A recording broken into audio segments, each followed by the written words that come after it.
नमस्कार दोस्तों, मैं आपका अपना एडवोकेट उनका सिंह जिला गाजियाबाद से। दोस्तों आज बात करते हैं धारा 294 बी आईपीसी के तहत अश्लील शब्द के क्या मायने हैं, बताया सुप्रीम कोर्ट ने। हाल ही में सुप्रीम कोर्ट ने कहा कि धारा 294 बी आईपीसी के तहत अश्लीलता का परीक्षण यह है कि क्या अश्लीलता के रूप में आरोपित मामले की प्रवृत्ति उन लोगों को भ्रष्ट करने की है जिनके दिमाग ऐसे अनैतिक प्रभावों के लिए खुले हुए हैं। न्यायमूर्ति एस अब्दुल नजीर और न्यायमूर्ति जे बी पारदीवाला की पीठ मद्रास हाईकोर्ट द्वारा पारित फैसले को चुनौती देने वाली अपील पर विचार कर रही थी, जिसके द्वारा उच्च न्यायालय ने प्रतिवादी द्वारा स्थापित आपराधिक कार्रवाई को रद्द करने से इनकार कर दिया था। इस मामले में प्रतिवादी ने आईपीसी की धारा 294 बी और 341 जवाब के तहत दंडनीय अपराधों के लिए तमिलनाडु के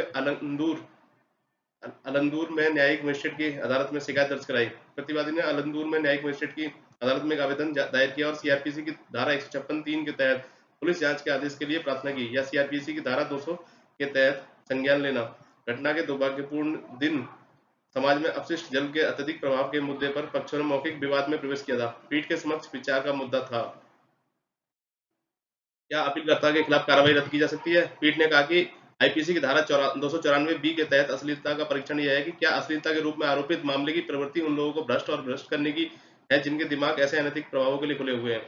सुप्रीम कोर्ट ने कहा कि सीआरपीसी की धारा 190(1) के तहत अपराध का संज्ञान लेते हुए और धारा 204 के तहत प्रक्रिया का मुद्दा न्यायिक कार्य है और इसके लिए एक विवेकपूर्ण दृष्टिकोण की आवश्यकता होती है। यह न केवल ठोस तर्क पर बल्कि न्याय के मौलिक सिद्धांतों पर भी आधारित एक प्रस्ताव है, क्योंकि जिस व्यक्ति के खिलाफ कोई अपराध प्रकट नहीं किया जाता है उसे प्रक्रिया के मुद्दे पर किसी भी तरह का उत्पीड़न नहीं किया जा सकता है। अभियुक्त के खिलाफ कार्रवाई के लिए आधार है या नहीं, यह निर्धारित करने के लिए अदालत के समक्ष सामग्री के लिए न्यायिक दिमाग के आवेदन से पहले प्रक्रिया जारी की जानी चाहिए।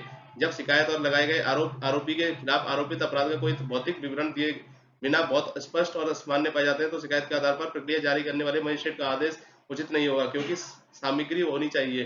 प्रथम दृष्टि प्रक्रिया जारी करने के लिए उपरोक्त के मद्देनजर पीठ ने अपील की अनुमति दी। केस का शीर्षक एनएस मदन गोपाल और अन्य, बी के Lalita bench, justice S Abdul Nazeer और जेबी पर्दीवाला, केस नंबर 2022 की आपराधिक अपील संख्या 1759। Thanks for watching, subscribe to our channel.